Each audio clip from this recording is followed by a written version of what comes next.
Platinum Series table saws feature a number of standard pieces that come with the saw. One of the things that you'll notice is that you have a nice heavy-duty miter gauge here, and it slides easily back and forth in the T-slot. Let's have a look here at the miter gauge.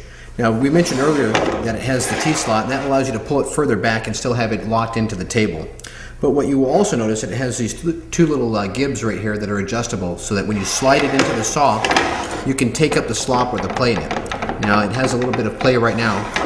If I'm simply to take my Allen wrench, drop it into these Allen head screws right here, I can adjust it to take up the slop in the miter ring. Now, you will also notice that it has a production flip stop that allows you to do repeated cuts against the flip stop. And you'll notice that it has a curved front on it to lift it up out of the way, to trim one end of the board, then it will flip down and become a repeat stop. It's adjustable along the entire face of the fence.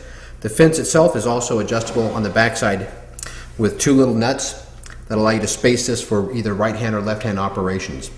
You've got two miter slots, one to the right, one to the left of the blade, and that allows you to position it for maximum efficiency. Now, the miter gauge is a heavy cast iron base. It also has detents in the 90-degree and 45-degree positive and negative positions. The detent is done right here with a little lever and allows you to unlock the gauge, lock it in at 90 degrees, and then tighten the handle and you're ready to go. It has a nice accurate gauge on the saw. The pointer is also positionable, so you can adjust it exactly for 90 degrees. And that's the miter gauge. Let's also have a look at a couple of the other standard pieces, which are the throat plates. The saw comes standard with two throat plates. It comes with a standard throat plate as well as a dado throat plate. The dado throat plate, you'll see here, has a nice wide gap to accommodate dado blades up to a 1-inch wide dado. Now, there's a nice convenient storage system on the back of the saw. There's a series of hooks on the back side of the saw that you'll see in some later shots here, and you can hang both of the throat plates on the back.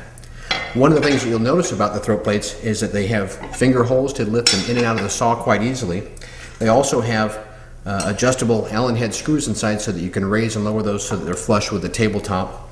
And you will also notice that on the very front part of the throat plates, there is a screw so you can lock them into the table surface so that they won't move around during your work.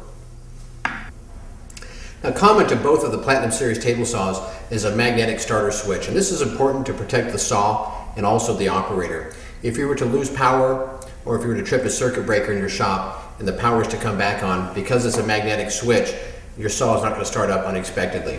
The nice thing also is that you have a recessed start switch, and you've got a bump switch for the off switch that you can bump with your knee to shut off your saw in the middle of a cut should you need to.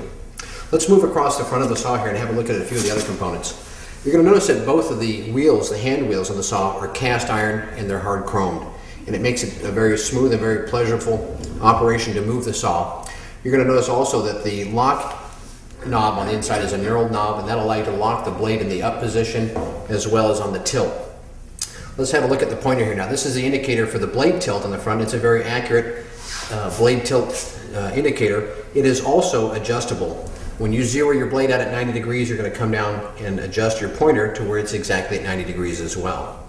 Let's move across here and have a look at the opening. As you're tilting the blade of the saw, this of course is going to move from side to side, and you're going to notice that there's a series of brushes. The brushes seal off the hole and improve the dust collection of the Platinum Series table saw. You won't have dust spraying out the front, and of course those brushes are separated to allow the arbor to move back and forth through here. Let's move across here, across the front. You're going to notice that the cabinet on this one has a bump out. And it'll either be on the right-hand side or left-hand side, depending on which version of saw you have. And there's a little screw that allows you to open this up. It opens up easily, and if you want access to the inside of the saw, this is where you're going to go in. Now, this cover on the outside lifts off and out of the way, so you won't have it swinging in your way. The other thing you'll notice here is you've got a complete right-side table. It's a nice, durable table. It actually has a steel frame on the bottom side with a bracket across the middle, and it's supported on the right-hand side by two steel legs that have adjustable feet on those. That way, if the floor in your shop is a little bit uneven or out of level, you can adjust those independently and lock those in place.